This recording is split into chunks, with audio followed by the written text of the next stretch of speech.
মানুষ একেবারেই বিরক্ত।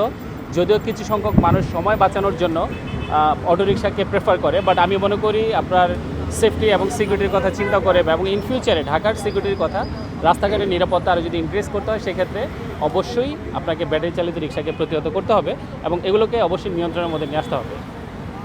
আনঅথরাইজ একটা ভেহিকেল যেটার আসলে বিআরটির কোনো অনুমোদন নাই, ইভেন আমাদের হায়ার অথরিটি কেউই কিন্তু এটাকে অনুমোদন করে না এবং যেটার ব্রেকিং সিস্টেম খুবই নিম্নমানের এবং এটা আমরা কিন্তু সচরাচর বিভিন্ন সোশ্যাল মিডিয়ার মাধ্যমে এটা দেখি। একটা অটো যখন ব্রেক করে তখন এটা উল্টে পড়ে যায়, অহরহ এরকম আমরা দেখতেছি, ভিডিও আমরা দেখতেছি সোশ্যাল মিডিয়াতে। তো এক্ষেত্রে আমি মনে করি যেগুলো ব্যাটারি চালিত, যেগুলো বিভিন্ন ধরনের মোটর চালিত রিক্সা, সেগুলোকে পুরোপুরি বন্ধ করাই উচিত। চলতেছে তো এটা প্রত্যেকেরই রাইট আছে আপনার ঢাকা শহরে মুভ করার বা চলাফেরা করার, বাট অটো যেটা করতেছে সেটা হচ্ছে আপনার একটা প্রাইভেট কার যে পরিমাণ জায়গা লাগে একটা রিক্সারও কিন্তু সেম পরিমাণ জায়গা লাগতেছে এবং এদের পিছনে যদি সামহাও কোইন্সিডেন্টলি কোনো ধাক্কা লাগে বা আমাদের সাধারণ মানুষের একটা সিম্প্যাথি স্বাভাবিকভাবে রিক্সা পুলারদের কাছে গিয়ে পড়াটা স্বাভাবিক। কিন্তু এটাও বুঝতে হবে যে আপনি যদি একটা শহরকে ডেভেলপ করতে যান, সেই শহরের ট্রাফিক ব্যবস্থাপনাকে আরেকটু আপডেট করতে চান, তাহলে অবশ্যই আপনাকে কিছু ব্যাকডেটেড সিস্টেমকে কাস্টমাইজ করতে হবে।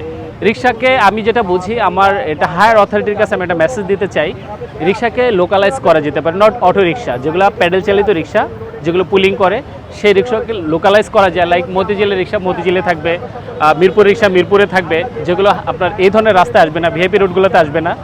আর আরেকটা বিষয় হচ্ছে এটা আমরা কিন্তু গুলশান এলাকায় দেখি যে আপনার গুলশানের রিক্সাগুলো কিন্তু মার্ক করা থাকে, ইয়েলো হুড দেওয়া থাকে এবং ভাড়া কিন্তু নির্ধারিত থাকে। ওরা ওই এলাকায় শুধু রিক্সা ব্যবহার করে, এর বাইরে কিন্তু যায় না। তো এইভাবে যদি ঢাকার প্রত্যেকটা এলাকা কেন্দ্রিক রিক্সাগুলোকে এইভাবে লোকালাইজ করা যায়, আমার মনে হয় এই প্রবলেম থেকে অনেকটাই সলভ করা যায়। তবে এতগুলো জনসমষ্টি অনেকেই কিন্তু এই রিক্সার উপর তাদের জীবিকা নির্বাহ করে, একসাথে ধাক্কা দিয়ে আসলে ফেলে দেওয়ার পক্ষে আমি না। একটু বুঝে শুনে তারপর বিশেষ করে যেগুলো ব্যাটারি চালিত রিক্সা সেগুলোকে একটু টেকনিক্যালি আস্তে আস্তে করে নিয়ন্ত্রণে নিয়ে তারপর এগুলো ঢাকা থেকে পুরোপুরি ম্যানেজ করে দিতে হবে, দেওয়া উচিত। এবং যেগুলো প্যাডেল চালিত, যেহেতু একটা ইউনেস্কোতে অলরেডি কিন্তু রিক্সা নিয়ে একটা আসছে যে এটা ঢাকার ঐতিহ্য, কিন্তু ঐতিহ্যকে যদি আমরা এইভাবে করি, দেখাই, তাহলে কিন্তু এটা বিপদ আছে। ইন ফিউচারে ঢাকা হয়তো অচল হয়ে যেতে পারে।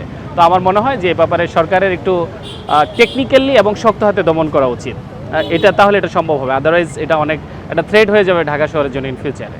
Thank you.